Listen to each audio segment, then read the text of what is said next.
And good evening, everyone. Good evening. It is Tuesday, February 4th, 2020. I'm Dave Guerra. Thanks for stopping by. This is 2020. Good evening. Good evening. It is Tuesday, and I hope you had a great day. Hope you well into your groove for the week. Hope you things are making things happen, going the way things you want things to go. And if they're not going that way, then do what you need to do to make them go the way that you want them to go. Now, you've got to understand, though, that it has to be reciprocating, that others want it to go that same way. So be careful. Be careful. Don't be spinning your wheels unnecessarily. Alrighty, so it's Tuesday, and you know what we do on Tuesday? That's right, we talk about leadership in the news, leadership in the news. And if you saw the show notes, you know exactly what I'm going to talk about. That's right. Another kid does what adults fail to do. Another kid does, in this case, is an 8-year-old boy. You may have heard, and this is coming off of CNN. It's the title of the article is an 8-year-old boy paid off the lunch debt for his entire school by selling keychains. Now, you may have, and I quote from CNN, you may have heard of celebrities or multi-billion-dollar companies donating money to cover students' lunch debt. Not lately. All I've been hearing is kids. But Keone Ching of Vancouver, Washington, the state Washington, is just your normal 8-year-old who wanted to help his schoolmates. With his handmade keychains that go for $5 each, Keone raised $4,015 and to erase lunch debt of students from his school and 6 other schools. Wow, 6 other schools. It all started because Keone wanted to do something special for Kindness Week. I guess it's something that they do at their school or in their school district, so kudos to them.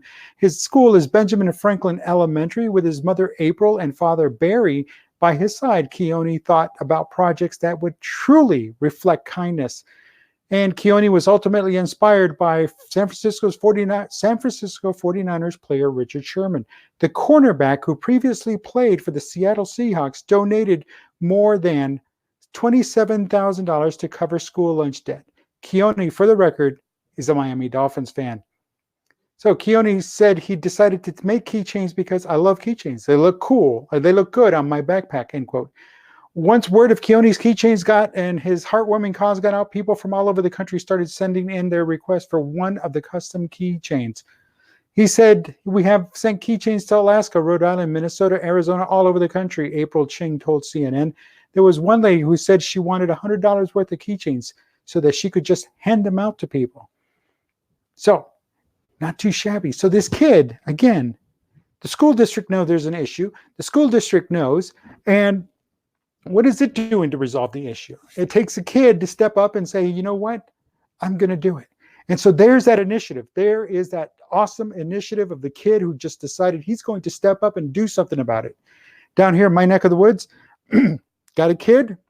Well, not so much a kid, but a young lady. She's stepping up. She's making things happen. She's being the voice of the voiceless for a certain situation. I'm not going to get into it right now here on this one. It's for a little bit later on. But again, kids are stepping up when the adults should already be doing things. And kids should not be stepping up. They should be looking for those people to emulate later in their lives. And in this case, well, this kid decided not to wait. He took Richard Sherman's advice or his actions and he put Richard Sherman's actions into his own actions. So here he goes, and he goes off and erases the debt of the school lunch debt. So now the kids don't have to worry about, well, am I going to get that special bag lunch? And everybody's going to see it, and it's the shaming thing. But you know what? Sometimes as an adult, that bag lunch is pretty good too. So, but it's one of those things, and I understand it. I'm not minimizing the bag lunch or not having the bag lunch or eating the bag lunch. But what I am saying is, why did this kid have to step up and do something?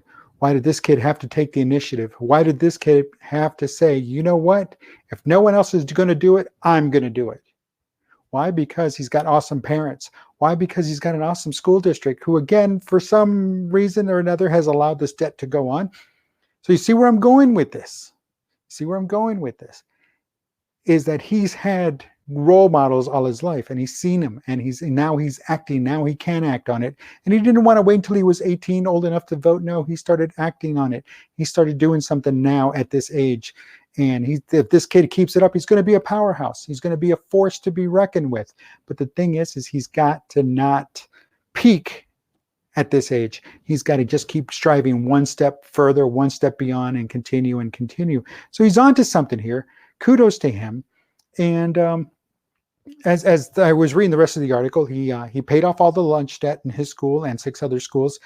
And he still had like $450 left over. So what they've done is they created a kind of a credit fund. So as things happen, then it'll start coming off of that. But how long is that going to last? Something to think about. So that being said, let's look at the aspects and insights of this whole situation here with this young 8-year-old. And so the leadership, the aspects and insight on the leadership side of things, folks, it's let your people know that even though they're not in leadership positions, they can make a difference. They can step up. They can, with your encouragement, with your backing, with your support and your network of other leaders, you can really lift your people up to a higher level. You can really, truly make them new leaders. And ultimately, that is what your job as a leader is to make new leaders. So let them know that, hey, they can do it. They can step up. They don't have to wait until they get hired on as a manager or something. No, they can be leaders right here, right now, today. The aspects and insight from the employees side of things, in this case, the students, is take these examples of these kids, their own peers, and not be afraid and come up with those unique ideas that are going to one day save the world. And it's true. It's going to one day save the world. These kids, so long as they look up to their mentors, so long as they look at their peers and see what their peers are doing, and they say, you know what, I can do one better. I'm going to do the whole county. I'm going to do the whole southern part of California or the central part of California. I'm going to do the southern part of Texas, whatever it happens to be. But again, it's those students they need to know, and they also need to have their leadership, their school, their teachers, their parents, most of all their parents. They have to have their parents pushing them, guiding them, and insisting that they don't back down, and insisting that they step up to the plate anytime and every time they can. And I understand in some school districts, and I find it so very difficult to believe, but we see those commercials about bullying in school, and stand up and say something and do something and be that person. But yet when somebody does stand up, somebody does say something, they get threatened with suspension, they get threatened with expulsion, they get threatened with, criminal charges filed against them. And that's just nonsense. What kind of behavior is that saying? Like, well, you know what to do, why didn't you do it? And then when they do it, why did you do it? Now you're in trouble for doing it. So it's this catch-22, and it's nonsense. It's nonsense. Do we want kids to stand up and speak up and say something and do something when there's an injustice, or do we not want them? And that is where we as parents need to just say to our kids, you know what? Sometimes, you got to take that hit, and I get it. And then sometimes you got to stand up for yourself. I get it. And sometimes you got to stand up for those that don't stand up for themselves. I get it. And we'll let the fallout be what it is. But I guarantee you one thing. The word gets out that this school district is actually punishing people that are defending others, the defenseless, the indefensible. No, the defenseless. The ones that can't defend themselves. There we go. Guess what's going to happen? That's right. It's not going to be nice for the school district now, will it? And that's kind of what's going on down here right now. So that being said, let's make sure that we're teaching our kids the right thing and to do the right thing and not to be bullies, but to stop the bullying and stop bullying of others and by others. So training. Well, at the workplace, leaders, you have to not just train them, you have to make sure that they know what they're doing, that they can do their job and excel at their job. And that's when the ideas and the innovation comes out, because once they can excel at their job and the performance of their duties, and that's when the good stuff happens. In school, teachers encourage them, parents encourage them to think out of the box, outside of the box, but don't punish them the moment they actually step outside the box, because that's counterintuitive. And that's taking the 2 steps backwards for every 1 step forward. That's just the way it is. So across the sector, In this case, it's school, it's work, it's everywhere. Again, so long as everyone is in sync, everybody knows what the rules are, everybody knows what they can and can't do, and everybody works to make sure that things like lunch, school lunch debt is not what holds people back. So kudos to Keone and everyone else out there and all the other students I've talked about in the past on this show. There's going to be more in the future I'm going to talk about. Why? Because sadly, that is the current state of affairs. Where adults are failing, it's good to see that kids are picking up the slack. So good job. Kudos to you. All right, everybody. Well, listen, it's Tuesday. It's about that time. Have a great evening. I'll talk to you on Thursday, and that's Lessons in Leadership then.